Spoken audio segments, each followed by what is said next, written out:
पैगंबर हज़रत मोहम्मद मुस्तफ़ा सल्लल्लाहु अलैहि वसल्लम ने फरमाया है कि मैं इल्म का शहर हूँ और हज़रत अली उसका दरवाज़ा। ऐसा कोई भी इल्म नहीं जो हज़रत अली रजी अल्लाह तआला अन्हो के पास नहीं था। यही वजह है कि सदियों से लोगों ने इस इल्म से रोशनी हासिल की है और इनसे अल्लाह ता क़यामत करते रहेंगे। दोस्तों, हज़रत अली ने इंसानी ज़िंदगी को बेहतर बनाने के लिए हर वो बातें बताई हैं जिन पर अमल कर कर दुनिया का हर इंसान अपनी ज़िंदगी को कामयाब बना सकता है। यानी कि आपने ज़िंदगी के हर पहलू पर रोशनी डाली है। हज़रत अली रज़ी अल्लाह तआला अन्हो जब भी मिंबर पर बैठते थे तो आप लोगों से यही कहा करते थे कि पूछो मुझसे क्या पूछना चाहते हो, सवाल करो मुझसे क्या सवाल करना चाहते हो। ये आलम था हज़रत अली रज़ी अल्लाह तआला अन्हो का। आज के इस वीडियो में हम आपको हज़रत अली रज़ी अल्लाह तआला अन्हो के हवाले से कुछ ऐसी खास बातों के बारे में बताने वाले हैं जिनके बारे में हर औरत को नहाते वक्त ध्यान रखना चाहिए। यानी कि औरतों को नहाते वक्त इन गलतियों को कभी भी भूलकर नहीं करना चाहिए। अगर कोई औरत नहाते वक्त इन गलतियों को कर लेती है तो हज़रत अली ने फरमाया है कि ऐसी औरत के घर में गरीबी आ जाती है, ऐसी औरत के घर को गरीबी घेर लेती है, उसके घर से बरकत ख़त्म हो जाती है और उसके घर का सुकून ख़त्म हो जाता है। इसलिए आज का हमारा यह वीडियो आपके लिए बहुत खास है और ख़ास करके औरतें इस वीडियो को आखिर तक ज़रूर देखें और इन बातों पर अमल करें। इनसे अल्लाह आपकी ज़िंदगी संवर जाएगी। और अगर आपको हमारा यह वीडियो अच्छा लगे तो दिल से एक लाइक करके अपने दोस्तों में इसे शेयर भी कर दें ताकि और भी लोगों तक यह वीडियो पहुँच जाए। तो चलिए दोस्तों शुरू करते हैं। दोस्तों, हज़रत अली रज़ी अल्लाह तआला अन्हो ने फरमाया है कि औरतों को चाहिए कि वो सुबह जल्दी उठे और उठकर वो सबसे पहले नहाने का काम करे, उसके बाद ही वो घर के बाकी के काम करे। यानी कि औरत को चाहिए कि वो नहाने से पहले किसी भी दूसरे काम को हाथ ना लगाए, पहले वो नहाने का काम करे, उसके बाद में ही वो घर के दूसरे काम करे।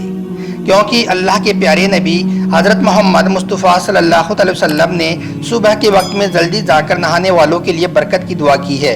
आपने फरमाया है कि ए अल्लाह मेरी उम्मत के कदमों में बरकत पैदा कर दे।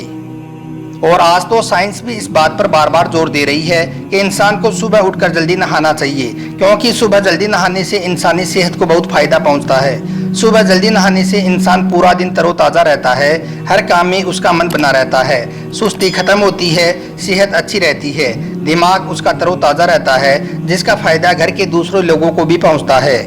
दूसरी बात, हज़रत अली रज़ी अल्लाह तआला अन्हो ने फरमाया कि औरतों को चाहिए कि वो नहाने के बाद फजर की नमाज भी अदा करे और अल्लाह से घर में खुशहाली के लिए दुआ करे। इससे भी घर में बरकत आती है और तंगदस्ती दूर होती है। यानी कि नहाने के बाद में अल्लाह का नाम भी ज़रूर लेना चाहिए, इससे भी घर में खुशियाँ आती है, घर और परिवार में आपसी प्यार और मोहब्बत बनता है। इसके अलावा दोस्तों, औरतों को चाहिए कि वो नहाते वक्त इन गलतियों को भी ना करे। सबसे पहली बात, औरतों को चाहिए कि वो जब भी नहाने जाए तो सबसे पहले वो अपनी ज़बान से नहाने की नीयत कर ले। दूसरी बात, औरतें नहाते वक्त इस बात का भी ध्यान रखें कि वो नहाते वक्त किबले की तरफ अपना रुख ना करें। तीसरी बात, औरतों को चाहिए कि वो कभी भी खुले में ना नहाएं, यानी कि ऐसी जगह पर ना नहाएं जहां पर किसी की नज़र उस पर पड़े या किसी की नज़र उस पर पड़ने का अंदेशा हो। याद रखें, मर्द अपने नाप से घुटने तक का जिस्म ढांप कर, यानी कि इस पर कोई कपड़ा डालकर खुली जगह पर नहा सकता है, मगर औरतों का खुली जगह में नहाना सही नहीं है। यानी कि औरतों को चाहिए कि वो खुली जगह में ना नहाए। इसके अलावा हज़रत अली रज़ी अल्लाह तआला अन्हो ने यह भी फरमाया है कि औरत जब भी नहाए तो औरत को चाहिए कि वो नहाते वक्त किसी से बातचीत भी ना करे, यानी कि ज़बान को बंद करके ही नहाना चाहिए। दोस्तों, ये तो हुई सिर्फ नहाने की बात। अब आपको नापाक होने के बाद गुस्ल करने का तरीका भी बताते हैं। यानी कि अगर कोई औरत नापाक हो जाए तो फिर उसको किस तरह से गुस्ल करना चाहिए, क्योंकि नापाकी की हालत में सिर्फ नहाने से इंसान पाक नहीं हो सकता है। अगर कोई नापाक इंसान पूरे समुद्र के पानी से भी नहा ले तब भी वो इंसान उस वक्त तक पाक नहीं होगा जब तक कि वो इस खास तरीके से ना नहा लेता है। इसलिए हर इंसान को यह बात भी समझनी बहुत ज़रूरी है कि जब वो नापाक हो जाए तो उसको पाक होने के लिए किस तरह से नहाना है, यानी कि गुस्ल करने का सही तरीका क्या है। दोस्तों, सबसे पहले तो आपको बताते हैं कि इंसान को गुस्ल करने की ज़रूरत कब पड़ती है, यानी कि इंसान नापाक कैसे होता है, किन काम को करने की वजह से इंसान नापाक हो जाता है। जब इंसान की मनी किसी वजह से बाहर आ जाती है, चाहे वो हम बिस्तरी के बाद हो या फिर रात को नाइट फेल की वजह से निकल गई हो, या फिर किसी ने अपने हाथ से अपनी मनी निकाल दी हो, या फिर किसी मूवी या गंदी फिल्में देखने के बाद ऐसा हो गया हो। कहने का मतलब ये है कि चाहे जो भी कोई वजह हो, अगर इंसान की मनी बाहर निकल जाती है तो फिर औरत हो या मर्द, लड़की हो या लड़का, उसको एक ख़ास तरीके से नहाना यानी कि गुस्ल करना ज़रूरी हो जाता है। अगर किसी औरत को माहवारी शुरू हो गई यानी कि उसका पीरियड शुरू हो गया तो अब वो नापाक हो गई। अब पीरियड का टाइम पूरा होने के बाद उसको खास तरह से नहाना भी ज़रूरी होता है, यानी कि उसको गुस्ल करना होगा। अब दोस्तों आपको बताते हैं कि जब एक इंसान नापाक हो जाता है तो फिर वो कौन कौन से काम नहीं कर सकता है। याद रखें, एक नापाक इंसान नमाज और कुरान को नहीं पढ़ सकता है, यहाँ तक कि वो कुरान को हाथ में नहीं लगा सकता है। इसके अलावा पाकी को आधा ईमान कहा गया है, इसलिए हर इंसान को चाहिए कि वो बिना किसी जायज़ वजह के ज़्यादा देर तक नापाक ना रहे और जल्दी से जल्दी गुस्ल कर ले। याद रखें, एक नापाक इंसान को शैतान, भूत और जिन्नात भी आसानी से लग सकती हैं, जबकि एक पाकसाफ इंसान पर यह चीज़ भी अपना असर कम दिखाती हैं, यानी कि ये चीज़ें भी एक पाकसाफ इंसान को नुकसान नहीं पहुंचा सकती हैं। यहाँ तक कि अगर कोई औरत माहवारी की हालत में है तो उसके शोहर को चाहिए कि वो उसके साथ हमबिस्तरी भी ना करे।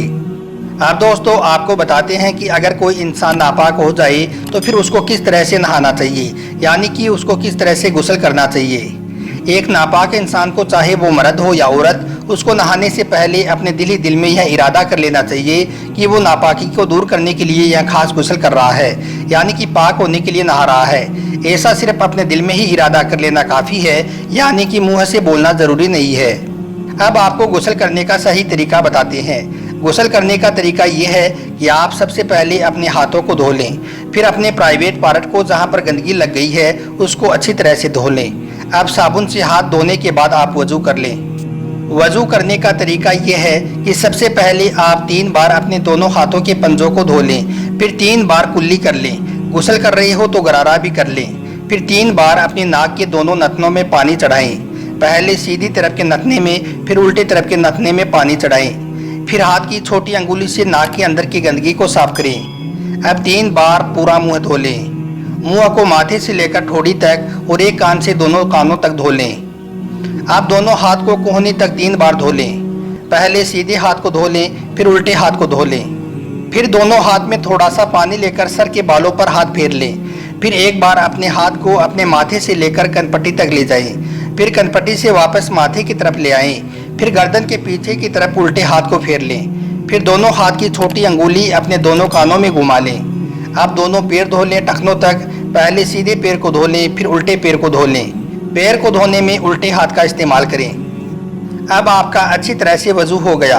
वज़ू करने में ये भी ध्यान रखें कि बदन अच्छी तरह से गीला हो जाए, कोई भी जगह सूखी ना रह पाए, लेकिन इस चक्कर में ज़्यादा पानी नहीं बहाना चाहिए। अब वज़ू करने के बाद आपको पहले अपने सीधे कंधे पर 3 बार पानी डालना है, फिर उल्टे कंधे पर 3 बार पानी डालना है, फिर अपने सर पर 3 बार पानी डालें। उसके बाद में पूरे बदन पर पानी डाल लें। पानी डालने के बाद पूरे बदन को हाथों से रगड़ें। रगड़ते इसलिए हैं कि पूरे बदन पर पानी चला जाए, थोड़ी भी जगह सूखी ना रहे। अगर साबुन लगाकर नहा रहे हैं तो फिर साबुन लगाने से ही पूरे बदन तक पानी पहुंच जाता है, इसलिए अलग से रगड़ने की ज़रूरत नहीं है।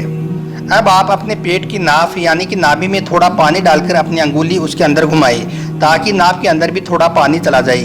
फिर पीछे दोनों कूलों के बीच में पानी डालें और हाथ से रगड़ें, ताकि दोनों कूलों के बीच में भी पानी चला जाए।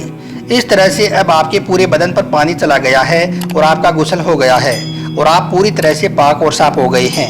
अब आप नमाज भी पढ़ सकते हैं, रोज़ा भी रख सकते हैं और कुरान पाक की तिलावत भी कर सकते हैं।